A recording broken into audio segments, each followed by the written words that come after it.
hablar, es la portavoz de la presidencia. Habla Gabriela Cerruti, atención porque hace anuncios importantes.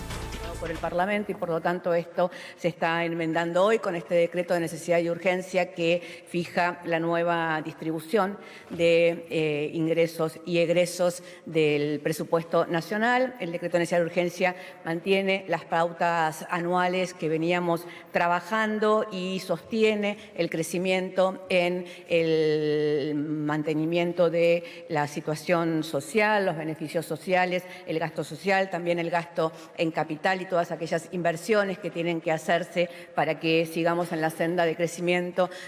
del empleo y redistribución del ingreso. También van a haber publicado a las 10 de la mañana el decreto que fija el nuevo sistema de segmentación de tarifas para los usuarios. Este sistema de segmentación, tal como veníamos hablando y que los detalles los va a dar más tarde, por supuesto, el Ministerio de Economía y que van a tener allí específicamente todos los detalles de cómo es el sistema, cómo se forma parte, digamos, del sistema de subsidios o no, si corresponden o no corresponden, contempla una segmentación en 3 escalas, una que tiene que ver con aquellos ciudadanos y ciudadanas que calculamos que es aproximadamente el 10% apenas de la población, que por sus ingresos, que son ingresos que equivalgan por grupo familiar a más de 3,5 ingresos de la canasta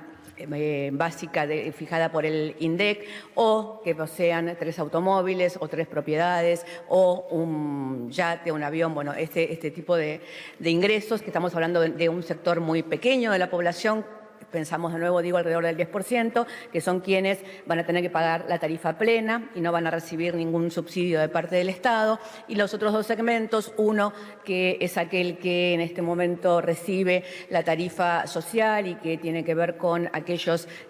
personas de menores ingresos en situación de vulnerabilidad, que ya está en algunos de los planes sociales, como la asignación universal por hijo o la tarjeta alimentar, que casi diría que por default ingresa directamente en el segmento de la tarifa social, y el sector intermedio, que es aquel que no cumple con ninguno de esos 2 criterios. En el caso del primer sector va a pagar la tarifa plena, en el caso del tercer sector va a pagar la tarifa social, que implica que no puede tener en el año un aumento mayor al 40% del aumento del coeficiente del salario mínimo vital y móvil, y en el caso intermedio, tal como ya se fijó este año, no puede tener un aumento mayor al 80% del incremento del coeficiente salarial. En el caso de los segmentos 2 y 3 no van a tener ningún otro aumento este año, no va a haber ningún aumento de tarifas para el 90% aproximadamente de la población en el resto del año. En el caso del sector primero se va a ir prorrateando de aquí hasta final de año el aumento que corresponda por haber quedado con la tarifa plana. La manera en la cual esto se va a implementar, los detalles, la reglamentación van a ser comunicados luego por el Ministerio de Economía o por la Secretaría de Energía. Y también un decreto que ya anticipamos ayer, que tiene que ver con ampliar el corte de biodiesel para el gasoil, para empezar a solucionar la cuestión que estamos teniendo pendiente de solución y que sabemos que es un tema que tiene que ver que el crecimiento de la necesidad de gasoil por el crecimiento productivo, sobre todo en algunas provincias, nos llevan las provincias del norte a que se está requiriendo 14% o 14 puntos más de gasoil de lo que se requería hace solo unos meses atrás. Esta posibilidad de subir el corte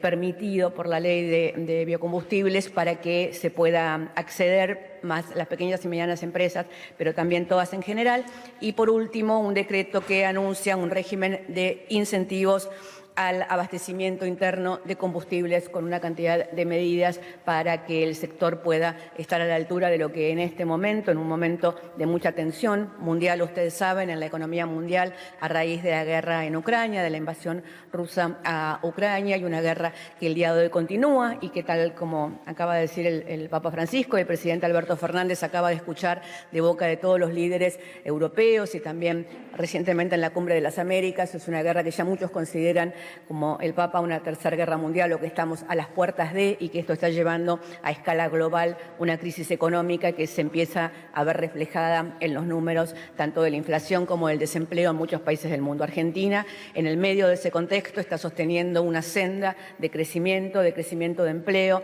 de cuidado del salario, y todos estos anuncios que estoy hoy, yo apenas dándoles el anticipo, los van a tener publicados en la boletín oficial a las 10 de la mañana y van a tener también un comunicado del Ministerio de Economía con todas las precisiones, y durante toda la tarde cada una de las oficinas de gobierno que tengan que ver con estos temas van a estar dando más precisiones. Y por último también quería decirles que, ya que es una pregunta recurrente, el tema del gasoducto, hoy a las 10 de la mañana también se está firmando el contrato para que de los caños del gasoducto para empezar realmente con esa obra tan paradigmática para la Argentina y que va a marcar sin duda un cambio en la estructura productiva de la Argentina. Así que esto es lo que quería anticiparles y escucho ahora las preguntas. Fernando Ramírez, de la agencia TELAM. Fernando, buen día. Buen día, ministra. ¿Cómo le va? Respecto de su anuncio de segmentación de tarifas, quería preguntarle concretamente si la población más vulnerable va a recibir aumentos en lo que resta del año. El 90% de la población, esto es, no solo la población más vulnerable, sino también el segmento que consideramos medio, no va a recibir ningún otro tipo de aumento de los que ya se imputaron al principio, en los primeros meses del año, en lo que resta del año. Estos aumentos, en el caso de la tarifa social, fueron de un porcentual que no podía ser mayor que el 40% del coeficiente del aumento del salario mínimo del año pasado, en el caso del sector intermedio. Es muy importante el anuncio que está realizando Gabriela Cerruti, la vocera, la portavoz, para ser precisos, de la Presidencia de la Nación. ¿Por qué es importante? Porque está estableciendo los parámetros, las líneas generales de lo que será la segmentación